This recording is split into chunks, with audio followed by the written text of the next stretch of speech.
शादी की पहली रात मैंने घूंघट उठाने से पहले अपनी पग उसके कदमों में रखते हुए साफ अल्फाज में बता दिया, मुझे माफ कर दो, मैं हक की ज़ौजियत अदा करने से बिल्कुल कासिर हूं। सिर्फ अपनी वालिदा और बहनों की खुशी की खातिर खुद गर्ज बन गया हूं। उसने वो पग मेरे सर पर रखते हुए कहा, आप जैसे भी हैं मेरे सुहाग हैं, मेरा नसीब है, मुझे अब आपके साथ ही रहना है। उस दिन के बाद इस अल्लाह की बंदी ने मेरे साथ 30 साल गुजारे। मेरे घर वालों की हर बात बर्दाश्त की, बांझ होने के ताने भी सुने, मगर मेरा पर्दा रखा। कब्रिस्तान में कदम रखते ही एक महक ने इस्तकबाल किया।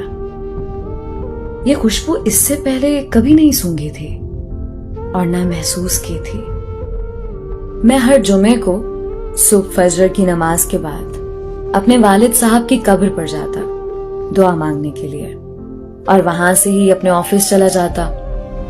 एक अरसा हो गया था, मगर आज मैंने कब्रिस्तान में एक नई खुशबू महसूस की जो मुझे बेचैन कर रही थी। ये खुशबू किसी तरह से भी दुनियावी खुशबू नहीं लग रही थी। बहरहाल मैं वालिद साहब की कब्र पर पहुंचा तो उनसे चंद फासले पर ही एक नई कब्र बनी थी। ताजा फूल और चादर से अंदाजा लगाना मुश्किल नहीं था कि 2 या 3 दिन पहले ही ये कब्र बनी है। वालिद साहब की कब्र से फारिग होकर जाते हुए उस कब्र पर दुआ मांगने के लिए रुक गया। दुआ के दौरान महसूस किया खुशबू उस कब्र से आ रही है।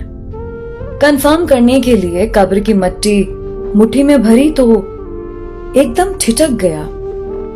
कब्र की मिट्टी ठंडी थी, जैसे नम हो, जबकि मिट्टी बिल्कुल खुश्क थी और कमाल हद तक ठंडी थी। बहरहाल मिट्टी को वहीं कब्र पर फेंक दिया और हाथ छाड़ने के बाद चल पड़ा।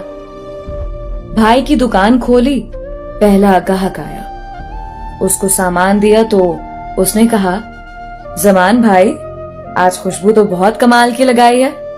खुशबू? कौन सी खुशबू?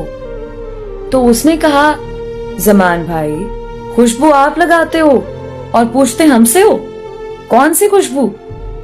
बहुत भले मानस आदमी हो आप भी जमान भाई। ये कहते हुए वो चल पड़ा। मैंने जब अपने हाथ को सूंघा तो वही खुशबू मेरे हाथ से आ रही थी। तमाम दिन मैं इस खुशबू को महसूस करता रहा। हाथ धोने के बावजूद भी मेरा हाथ मुअत्तर रहा। अगले दिन हफ्ते को भी मैं ना चाहते हुए कब्रिस्तान चला गया। वालिद साहब की कब्र पर दुआ करने के बाद उस कब्र पर दुआ की